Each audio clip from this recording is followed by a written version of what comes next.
परीक्षा नहीं हुई, लेकिन आज नहीं तो कल होगी। ये कोरोना महामारी आज नहीं तो कल जरूर खत्म होगी। स्कूल कॉलेजेस कभी ना खुलें, ऐसा नहीं होगा। अभ्यास करते रहोगे तो कोई पछतावा नहीं होगा। कोरोना महामारी के चलते इस समय स्कूल और कॉलेजेस बंद पड़े हैं, जिसके चलते विद्यार्थियों में पढ़ाई के प्रति लापरवाही देखी जा रही है।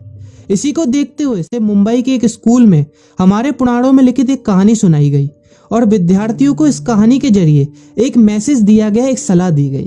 कहानी ये थी कि एक बार भगवान इंद्र किसानों से नाराज हो गए और उन्होंने घोषणा कर दी कि 12 साल तक बारिश नहीं होगी, आप फसलों को नहीं उगा पाएंगे। भगवान इंद्र से किसानों ने विनम्रता पूर्वक विनती की।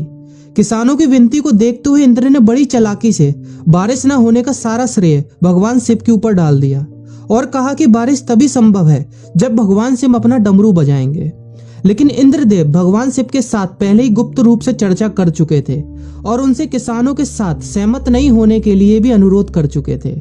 जब किसान भगवान शिव के पास बारिश के लिए विनती करने के लिए गए तो उन्होंने भी कह दिया कि बारिश तभी होगी जब मैं 12 साल बाद अपना डमरू बजाऊंगा। निराश होकर वापस लौटते किसानों ने 12 साल तक इंतजार करने का फैसला किया। लेकिन उनमें से एक किसान वापस लौटकर नियमित रूप से अपना काम कर रहा था, खेती कर रहा था, यहाँ तक कि बीज भी बो रहा था।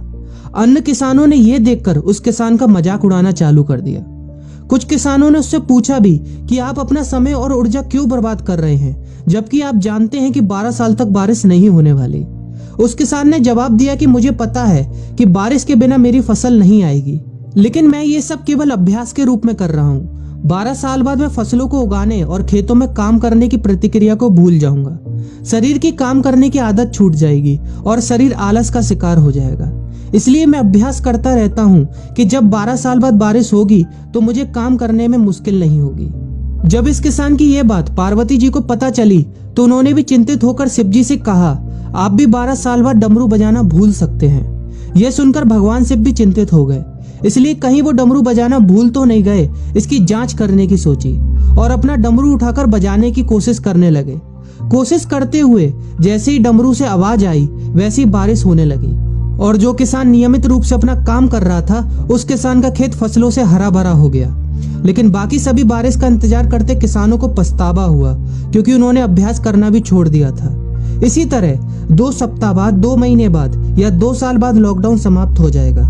कोरोना महामारी भी खत्म हो जाएगी। इसे घूरने या इस महामारी के खत्म होने तक का इंतजार करने से बेहतर है कि आप जिस कक्षा में हैं या जिस अगली कक्षा में जाने वाले हैं उसका अध्ययन करें। पुस्तकों का अध्ययन करके अपने कौशल को तेज करें। आपके पास जो ज्ञान है उसे और बढ़ाएं। इस समय का इस्तेमाल करें और ये सोचें कि आप और भी बेहतर कैसे कर सकते हैं, क्योंकि डमरू कभी भी बच सकता है। इसलिए अभ्यास करते रहें। अभ्यास ही गुणवत्ता का सार है। अभ्यास ही है जो आपको किसी भी क्षेत्र में पूर्ण बनाता है।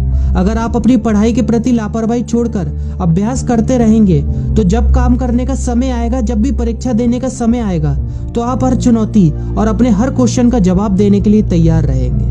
अपना ध्यान रखें और अपनों का ख्याल रखें, क्योंकि कोरोना भी गया नहीं है। घर पर ही रहने की कोशिश करें ताकि आप भी और अन्य भी सुरक्षित रहें और नियमित रूप से अभ्यास करते रहें, क्योंकि डमरू कभी भी बच सकता है। वीडियो अच्छी लगी हो तो वीडियो को लाइक और अपने फ्रेंड्स के साथ शेयर करना मत भूलिएगा।